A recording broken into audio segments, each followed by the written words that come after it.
I'm Connor Old, and welcome back to this month's episode of Forgotten Oscar Films. And this month, we're going to be looking at my very first animated director, a director that's the legendary director, at least in terms of maybe you're saying an auteur, in terms of directors, a director I've been wanting to do for a while, but thanks to a certain circumstances I've been finally able to do. I'm talking about the delightful, the wonderful, the philosophical Hayao Miyazaki. So if you're new to the series, what I do every single week is I do a series called Forgotten Oscar Films, which looks at the Oscar films that have sort of been forgotten. But every single month, I like to do sort of a real deep dive into a director and his filmography or her filmography. I talk about the central idea as to what makes them great. I also choose what I believe are 3 films that from his career that sort of define his career, and really sort of 3 films that signify his overall sort of taste and sort of his sort of style, and in this case there's actually sort of a few back-to-back films here that are pretty interesting. And just up the top, I guess, you know, I've been really wanting to do Miyazaki, but thankfully thanks to G-Kids, which is an animated distributor, not an actual sort of production company. These movies, of course, made by Studio Ghibli, which is the company he created, along with a couple of other people, including some of his collaborators. But this is a filmmaker who, thanks to the G-Kids, they did this thing called the Ghibli Fest, where they released a lot of Miyazaki's films for the very first time throughout the summer, and I think starting in April, March, a lot of his films. So for the most part, his films are very hard to find in terms of streaming. You'd have to buy them on Blu-ray, but thankfully to this, and relatively inexpensive ticket prices, you're able to see them on the big screen.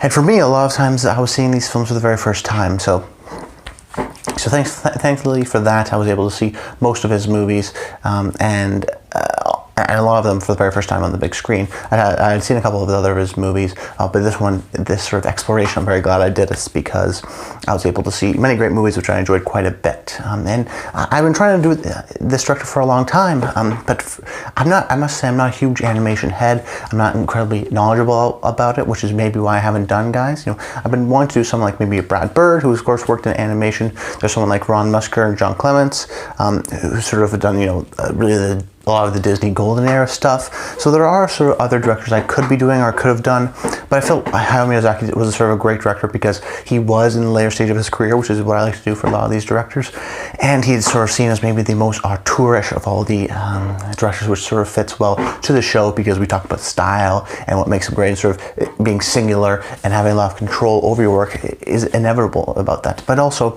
I think my general knowledge of animation is that something like North American animation, which largely, of course, is children's films because they sort of want to appeal to a wide range of audiences, but also something like the Pixar system, where they go through multiple rewrites and they're always working on the story. And because of how animation works, it's always sort of just sort of base sketches and drawings so they can see and put it up, and really sort of reworking that story over and over and over again. In a lot of ways, there's maybe something like Spider-Man Into the Spider-Verse.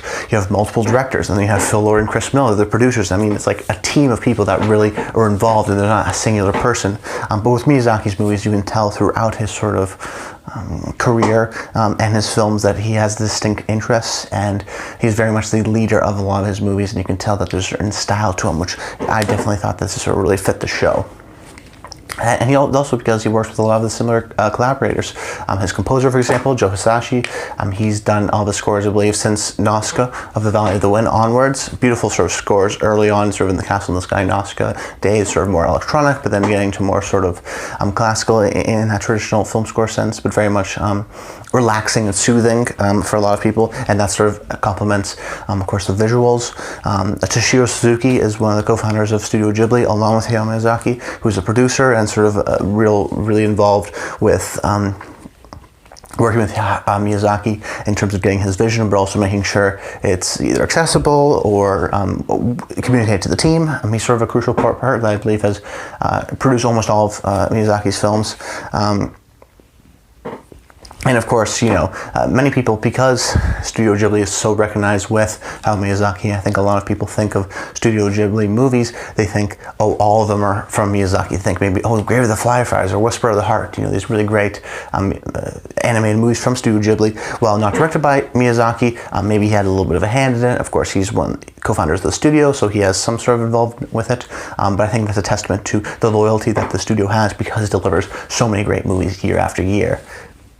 But along with Miyazaki, what he's interested in is certain themes, ideas that very much so, as I'm watching a lot of his movies, very sort of prevalent and obvious, especially if you watch them sort of back to back and within weeks of each other, or will sort of within sort of, every 2 weeks, wherever you see a new movie on the big screen, you start to see a lot of these similarities. Because normally I like to really cram and understand sort of a director's filmography when I'm doing a lot of these episodes, because most of them are available online. But with Miyazaki's, I started technically doing this episode, 6 months ago. I only started waiting to do this now because My Neighbor Totoro was just released about a week ago. I saw in the theaters, which we may be talking about soon, upcoming. But he definitely has a lot of those themes. First off, being sort of fantastical worlds. He's never really setting his films in modern day. There's always either based on the past, or sort of an alternate version of the past, or an alternate sort of fantastical world. Oftentimes they're medieval, Castle in the Sky. He has, or Nausicaa, excuse me, he has sort of knights, but they also have guns. And there's sort of a royalty sort of system, but it's not Japan, but it's not really sort of Europe. It's sort of an alternate version, because of course, there's insects, and then there's, Princess Mononoke is a film with sort of a deep, rich lore to it. That is sort of these really well-built fantastical worlds that he likes. Another theme, of course, if you recognize, is flying or in the sky. Almost all of his films have to do some sort of gliding through the air sequence, whether it be Castle in the Sky or Howl's Moving Castle. He's interested, like I said, that medieval almost kind of aspect, European in a lot of ways too, of the castle, of that sort of hierarchy and that structure, but then also sort of just flying, whether it be Porco Rosso or in Spirited Away, sort of these beautiful scenes where there's almost a serenity in the sky, similar to someone like John Ford, who sort of always does westerns and always has these magnificent landscape shots of sort of just the endless in this that people find within the West, or a lot of people find within the desert or in space is a similar thing. But I think Miyazaki is sort of one of the sole unique filmmakers that sort of sees it as just the wide open air. Similar, you see this a lot of his films like Porco Rosso or Castle in the Sky, where sometimes the emotional rewarding part of the film is just sitting and seeing the sky, and it's endless, and you're only there by yourself. It's kind of a unique sort of calmingness to it, I guess you would say. And then another major theme of his is just environment, or man's role within its imbalance or balance within nature, and man's place in the world. Oftentimes it's the conflict, whether it be Nausicaa, whether it be Princess Mononoke, or even Spirited Away. It's a person trying to enter into, say, this fantastical world, or this person who's having conflict with this extra world. Many times they're talking animals or creatures that just exist, and this is sort of the part. It's our real life, but then it's sort of twisted, or it's just a sort of medieval town, but then there's also insects, or the toxic jungle, or just different sort of animated sort of anime in the sense that they're sort of characterized. Maybe that's a bad term. I'm not exactly sure what I'm looking for, but they're very much lifelike, and they're very much human, even though they are animals, and that's sort of just accepted in a lot of ways. But I mentioned a couple times now, I think a lot of his movies actually, maybe as a theme, is calming or incredibly satisfying, whether it be the score, or I think actually just sort of the pacing mixed with sort of this sort of oil painting aesthetic, almost of a lot of the animation in his films. I find that the films have just sort of a really relaxing pace. They sort of have the action and these great big moments, but also they're often sort of noted as being spiritual, which I think is another theme of his. A lot of his films have profound philosophy, maybe going back to sort of big themes like a man's place in the world, and how maybe we're destroying the environment, which I think is maybe more and more prevalent. The more we sort of learn more about global warming and climate change and things like that from scientists. And he's very much interested in that dynamic, and sort of much more bigger themes of destiny, I think, and fate. But despite that, he's still really interested in these smaller moments. Similar to someone like Jonathan Demme, who we covered on last month's episode of Masters of Control Chaos. I think Miyazaki is also a humanist, a director who really appreciates these small moments. And even though Castle in the Sky or some of his adventure films have these big adventure sequences, a lot of times my favorite parts are these smaller moments, these sort of either the looks or the small little things they do. Of course, it's animation, and I think he's sort of a champion of someone like the great, maybe Genndy Tartakovsky's a more modern day example, where they don't want animation to be photorealistic, like The Lion King, for example. They want it to be animated and over-exaggerated in an attempt to hopefully maybe shed light on maybe an inner truth. You know, something like Hotel Transylvania, watch something like that. The character movements are all very much exaggerated, and they're not human, like they're supposed to use for comedic effect. And I think, well, Miyazaki's not as sort of elasticy as something like Genndy Tartakovsky's animated characters.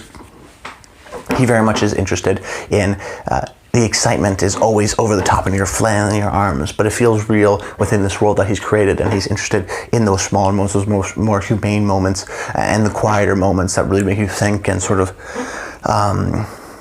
just clear your mind, I guess, in a lot of ways. It's just the visuals and the music and the score is just really sort of clearing in a lot of ways. And he does many times often cut to those landscape shots, which is very much interested in, and very much interested in these wide landscapes, and with the visuals, like I said, the oil paintings just really fit in a lot of ways. And then another one is really just female-led films, or if it's not sort of female-led, then it's female-supported. There's always sort of a real strong female presence in a lot of his films. I would say with all of his films, with exception of maybe Lupin the Third or The Wind Rises, have some sort of either it's Porco Rosso and there's a whole team of women working on the planes. And then Gina, who's there as well, as sort of a romantic love interest, but she's a little bit more than that. Or is it something like My Neighbor Totoro with Satsuki and Mei, or Spirited Away with Chichiro?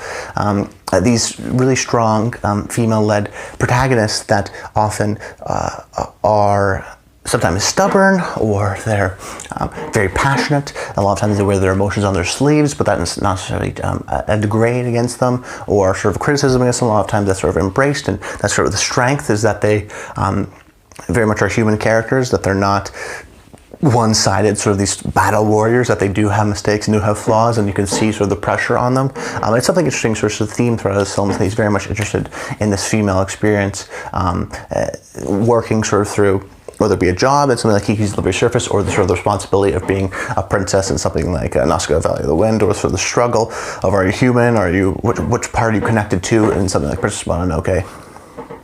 He's very much interested in these female-led characters, which is very interesting and kind of unusual in some other animated movies. I think this one is very much more prevalent, which is great to see different stories. And then I would just sort of, the last sort of thing I want to talk about is the types of movies he makes. I would definitely say you could sort of split his career to two films. He doesn't make just children's films, although he has made children's films in the past. That's one category. I would say Kiki's Delivery Service, while sort of complex in a lot of ways, I think a lot of people don't realize, is maybe more child-friendly, something like My Neighbor Totoro, very much in that sense. But I think maybe something like Princess Mononoke, which has literal people getting beheaded, is not so. It's very much more of a teen or adult sort of focus. So I think the Japanese are very good at that, in terms of not like the Americans, where they recognize the importance of animation is not a genre. It doesn't have to be a children's film. In North America, because they cost so much, and because the sort of tastes are a certain way, that you won't see a melodrama Douglas Sirk animated film, and they have to be sort of 4-quadrant, so they have to be fun for the whole family. And while Miyazaki has made these full films before, and I really enjoy those films, he is interested in other types of genres, because he's very much interested in action, as well as comedy, as well as romance. And tries to put them in a lot of movies, but something like Princess Mononoke is, I think, just so complex that sometimes for a child that, or even Spirited Away, with the sort of spiritual themes that it deals with, it's more geared towards sort of the teen audience, or up, which is sort of different than maybe more of your modern day animated directors. We talked about something like Brad Bird. I would say The Incredibles or Ratatouille are both fun for the whole family, I guess you would say, sort of more 4-quadrant movies, similar to John Musker, Ron Clements. Even something like Treasure Planet is still not that complete sort of full sort of violent, complex political theme that something like Mononoke is. Or even going to argue Howl's Moving Castle for that example.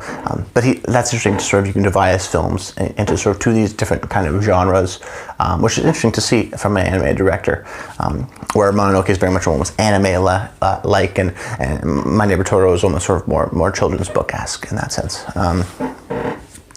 But really what I love about him is his complete embrace of sentimentality and fun.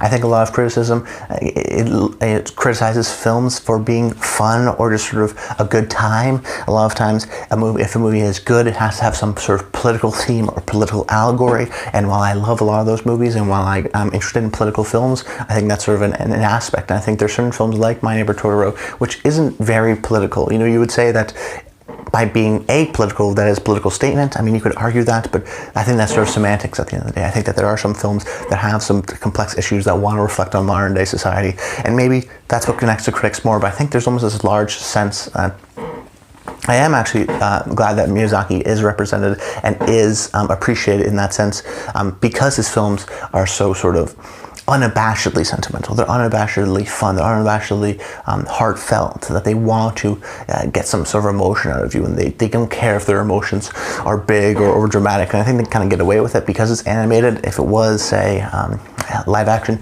it would get maybe more criticism, I would think. But because of sort of that animated style, it allows them to confront these sort of themes that really are universal, I think, in a lot of ways, of sort of love and death and friendship and childhood and imagination that sort of are embedded in so many of his films. And I think there's so much, you know, not only is he interested in some of these classic stories, almost fairy tale-esque, you could argue, there's so much visual inventiveness in the film.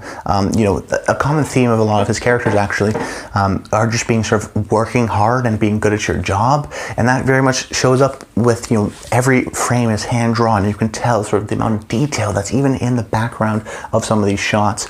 The sound design is really beautiful. You have to think about it. You know, an animated film has no live on-set sound, so they have to recreate it all in the studio on top of the score. It's really sort of a beautiful mix in a lot of ways that I think maybe some people don't appreciate. And you know, if it's happy, it's going to be a happy movie. It's sad, it's going to be sad, and it really embraces those emotions, similar to melodrama we talked about sort of in the last couple episodes of Forgotten Oscar Films, or you know, we're going to be sort of talking about in the future. As soon as we get more into the 50s, we're going to see more of these melodramas. But this is still a film that ultimately, his films are so visually inventive. They have such classic, heartwarming stories. The sort of the pitch perfect tone and pacing and style of his movies are very clear. Within sort of, you could even argue throughout Studio Ghibli that I'm just such a fan of doing the series because I can tell and go back and learn so much about his movies, and sort of I guess you would say, general contribution he's made to film, which I think is very prevalent. You watch a lot of these movies, you can see the influences that maybe he had on something like Indiana Jones or some of these more classic adventure stories, or even something like, you know, that he very much influenced the Pixar films. You look at something like My Neighbor Totoro, or even Castle in the Sky, of sort of the sidekick or Nausicaa or whatnot. We can tell sort of the little imprints that we see in something like The Little Mermaid, for example. But that is sort of my thoughts. Let's jump now into the first film which I picked to talk about, which is My Neighbor Totoro. So, is there really ever that has ever been existed, sort of a more imaginative, cute, heartwarming kind of film ever existed? Let me know in the comments down below, because this is ultimately one of those films that are up there for sure. It's a film that is just pure joy. It's almost too pure for this world.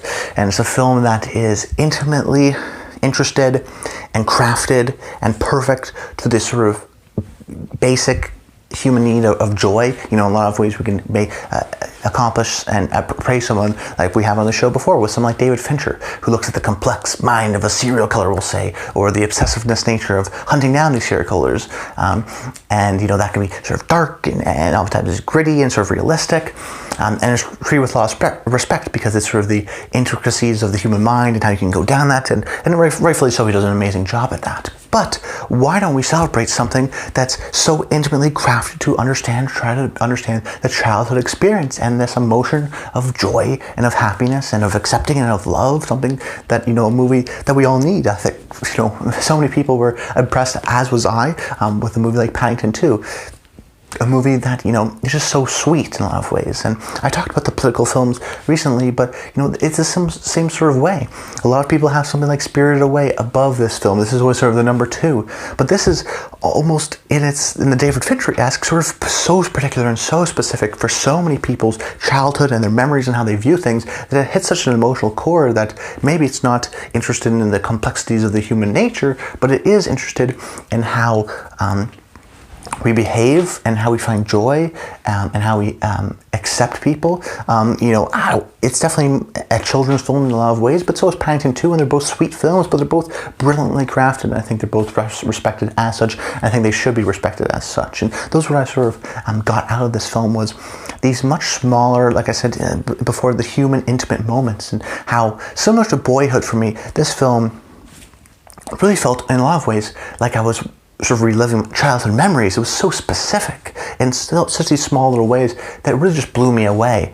Whether sort of it be Mei and Satsuki's sort of sibling relationship, which I think is just, just absolutely nails it, or smaller moments even than that when Mei sort of just running around and she runs she runs around the corner and ends up at the same place. She does it a couple times in the film, which is very sort of oddly specific and accurate. Or even just how she acts when she's playing in the garden and she asks, when's dinner? And she's just been playing for 2 seconds. Or, she sort of the impatience of childhood, the fearlessness to accept these creatures and just sort of go along. Because so much time with it when you're a kid, you sort of just accept the information that's been given to you and sort of you roll with it. The sort of idea of a toddler falling down and not realizing they're getting hurt, and they just get back up and they just start running again because they just don't want to stop. There's so many of those little moments where it's just sort of, in a childhood in a lot of ways. They're just pure in the sense they haven't been educated in a lot of things, so everything's new for them. And for them, this, Totoro is an animal or a creature that isn't sort of being denied as fake by the father, just being like, oh, this is sort of this person, he's going along with it, and that they just accept it. And they sort of see this sort of person. You can treat Totoro as someone like an imaginary friend, or something that is able to help them deal with the sickness of their mother.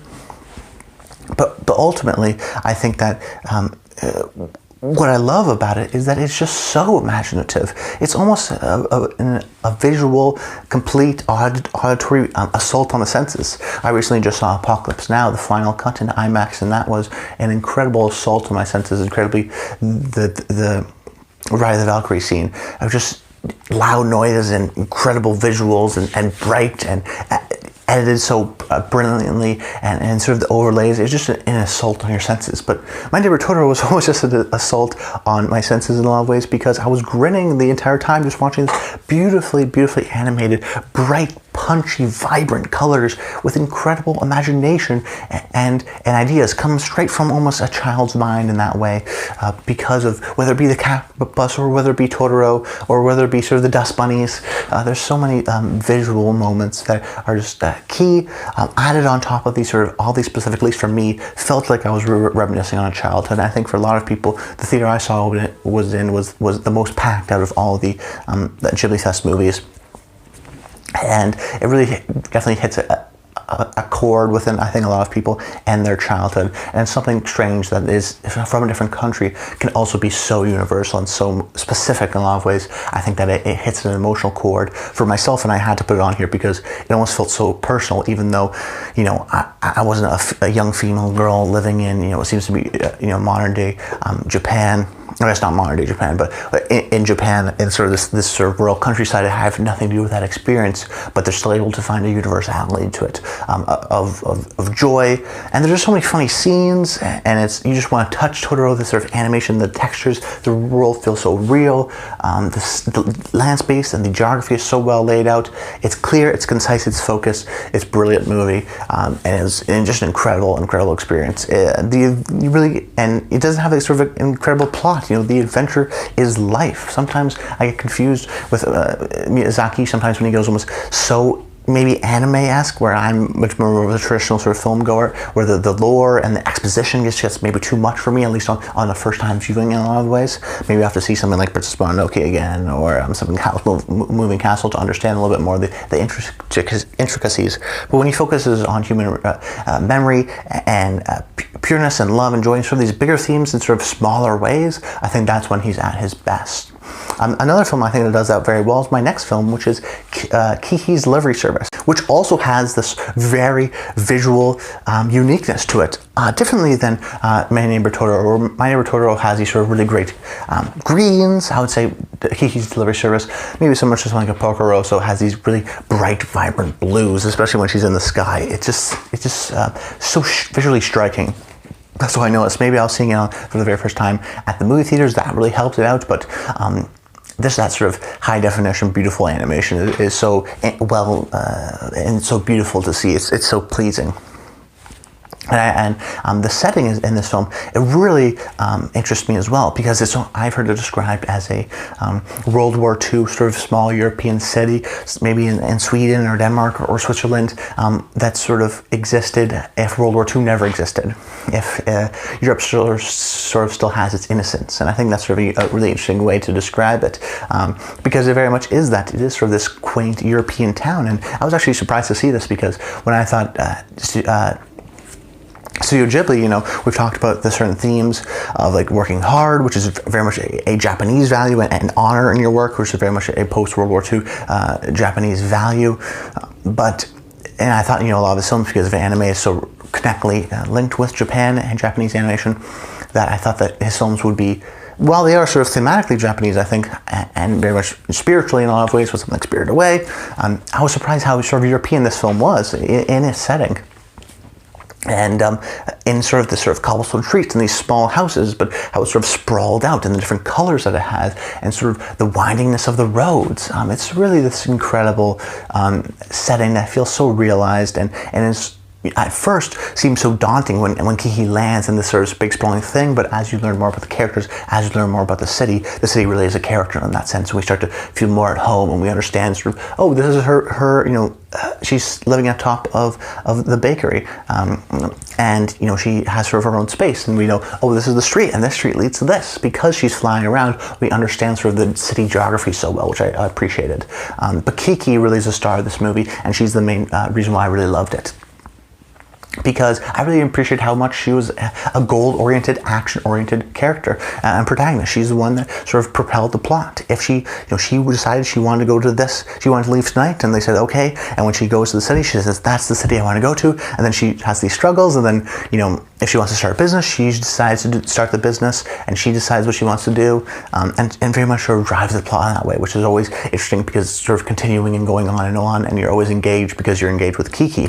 But that being said, I don't want to say that action-oriented protagonists are the only protagonists. Many of my favorite films, something like Freddie Quell and The Master, or Llewyn Davis and Inside Llewyn Davis, were very much characters that things just happen to them. But I was interested to see and did appreciate how much sort of Kiki was just this sort of emotional person. She goes through many emotions. There's so much things that happen to her. It really is sort of more complex than I think people give it credit for, because she is a character who has these emotions and lets them out and sort of expresses them, but that's not necessarily a weakness. That's just part of her character, which is really unique and really awesome to see. But really, if you think about it, she does go through a lot of things. It's not My Neighbor Totoro, which is like the central theme of happiness, and then with a sort of overarching sort of umbrella of family and sort of potential sickness or death. Kiki really goes through a lot of stuff. She's really starting her new life, so she's going through sort of the real stress of starting a business. She has sort of romantic involvements that she's trying to possibly be in. And then when there's a certain, I don't want to spoil what happens, but there's a certain point halfway through the film where it really sort of makes her question herself and her talents, and if that's what defines her, or what defines her as a person, or how she treats other people and her sort of relationship with other people. I mean, that's just within Kiki. There's so much going on there. And of course, you have sort of an incredible ensemble cast with Osana sort of just being so loving and caring, and Tombo sort of just being charismatic and cute, and sort of will die for Kiki in a lot of ways, sort of just a sweet, innocent romance in that sense. And then Ursula being the sort of bohemian, cool chick that really just wants to guide and help Kiki, and being sort of a mentor in a lot of ways. And it's so always, these films is like the mentor is the older, sort of wiser man or whatever, or woman, the sensei, you know, you would say. But this one, she's just sort of a cool, 10 years older, but she's been through life and she really has things going with her. Such a unique protagonist in that sense, and Ursula was so cool. She was a standout. So incredible ensemble, great central character with Kiki. So much stuff that's really going on here.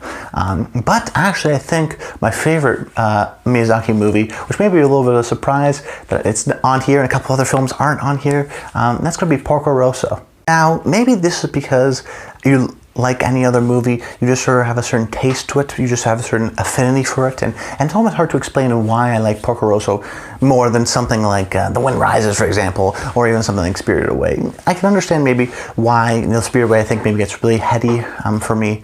And sort of the nonsensicalness of the plot kind of hurts the film. But the Porco Rosso was just a straight up Indiana Jones-esque Humphrey Bogart adventure film. It's got romance, it's got sort of a Humphrey Bogart-esque protagonist within Porco, in the titular character, as someone who's really good at flying planes, but he needs someone to help him out. And he's got this sort of, he's very much a mysterious character. You know, we don't know why he's a pig, but there's sort of implications of his past. Do we want to learn more? Like, why is he a pig and no one else is? And what's this world of flying and everything that's going on? It's just, it's beautiful in a lot of ways. And I think I've always, when I'm thinking about Miyazaki's films and I'm reminiscing a lot of them, I'm just thinking of sort of these plane sequences, these extended plane sequences of him just sort of flying and gloating and gliding through the air and floating, and just sort of, really, I think all this really captures Miyazaki's love of flying and of planes and of just the endless landscape of it all. And I think there's sort of a serenity within some of these beautiful moments, within, I think, Porco Rosso being the highlight of them all. And then Porco being this sort of mysterious character, so you're always interested in his background and understanding more about him. I think there are some more complex themes, you know, of something like fascism or sort of political ideologies that are there to be explored, but they're not sort of overbearing, that they sometimes overtake the film, and it's sort of really hard to get engaged with some. I think sometimes Miyazaki's films can do. I think that it's really sort of beautiful and streamlined, and I think that's what I appreciate of his films that are of focus a little bit more streamlined, a little bit maybe more well structured. I think that's why I sort of connect to.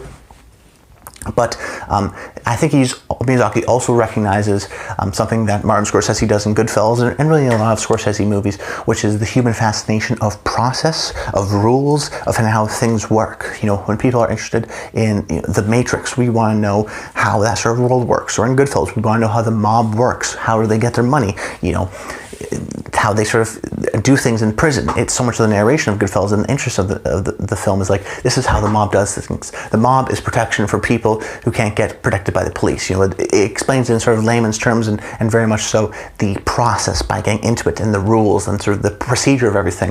I think Miyazaki does this here in Porco Rosso. How the sort of, it's very much a sports movie in that sense, where it's we're having this sort of great athlete, we'll say, in Porco Rosso, who's the best flyer in the world, but he needs a good plane, and he needs a great team to make him a great plane so he can help him out. And we're part of that team as we sort of start this journey, and we work on the plane. And we've got Fio, who's this spray-eyed sort of architect, you could say, plane lover, who's so passionate and just wants to do it. And then sort of the team of women, the literal team of women that help and make the plane, and do a great job of that, because, you know, men are out at war. It's very Italian in a lot of ways, which may be connected to myself and my tastes. But then just as a true, incredible, really strong sort of love triangle / romance with Porco and Gina, and I think that sort of plays out like a sort of a 50s, you would even say maybe, I would say sort of like a James Ivory kind of production, because of this sort of deeply sort of romantic and beautiful colored European drama that I think, you know, Howard's End or something like that, that I thought was almost in this anime film was so surprising. On top of sort of these amazing adventure action sequences that are entertaining and enthralling that you could only do in animation, you know, very much Adventures of Tintin-like. I can see that inspiration, which is another film I really enjoyed from Steven Spielberg. But I think there's really just a lot going on in this film, and just hit all the right buttons for me. Whether there's these sort of beautifully profound sequences, whether it be sort of the hints and the little aspects of political leanings and philosophical aspects, but then sort of the sports movie aspects to it that really just engaged me in a lot of ways. I was just overall really impressed with Porco Rosso, and as you can tell, I'm just a massive fan now of Hayao Miyazaki, and I can't wait to see his next film. Hopefully this is not his last film, but I'd love to see as many as he can, and hopefully this next film is great and is maybe existential and very much confrontational in terms of our place in the world, the way we maybe think it is. That I think maybe he won't be back into this amazing, these are 3 films back to back, which were so lovely. And then of course, he does, I guess after Porco Rosso, it must have been Princess Mononoke and The Spirited Away. I mean, what an incredible stretch of films. They're such a delight, and I highly recommend checking out his films. He is those guys that even if you haven't seen his films, maybe check out the classic Spirited Away, My Neighbor Totoro, maybe Princess Mononoke if you're more of an anime film, but I'd maybe stay away from that just because I would recommend My Neighbor Totoro, Kiki's Delivery Service over some of those other films. I think it's worth just getting the Blu-ray and buying it because it definitely is a great movie. But Ghibli Fest is still going on. It's going to continue on throughout, I think, to November. So if you have a sort of a local cinema, there's a good chance, because this was playing at my local multiplex, there's a good chance it could be playing at yours too. Check it out. It's definitely amazing and really beautiful on that big screen. But that's about it, guys. I hope you enjoyed the video. Let me know your favorite Miyazaki films. Are you shocked that I didn't put Princess Mononoke, or are you a big Nausicaa Valley of the Wind? I barely talked about, but it's just an incredible film. Are you a big fan of that? Let me know in the comments down below your favorite Hayao Miyazaki films. And then if you want maybe me to do another animation director, because we're coming near the end, this will be the last episode of Masters of Controlled Chaos before we get into the Oscar season. Maybe you want me to check out, I'm planning on maybe doing the series again next year, depending on how things go. So give me in the comments down below if there's some list of directors that you want me to see covered. But remember, generally sort of late life directors, but maybe hey, you want me to see me revisit someone that I started early on and do a deep dive. I'd be open to doing that as well. Just let me know in the comments down below. I'd love to hear your thoughts. That's about it, guys. I hope you enjoyed the video, and until next time, stay tuned.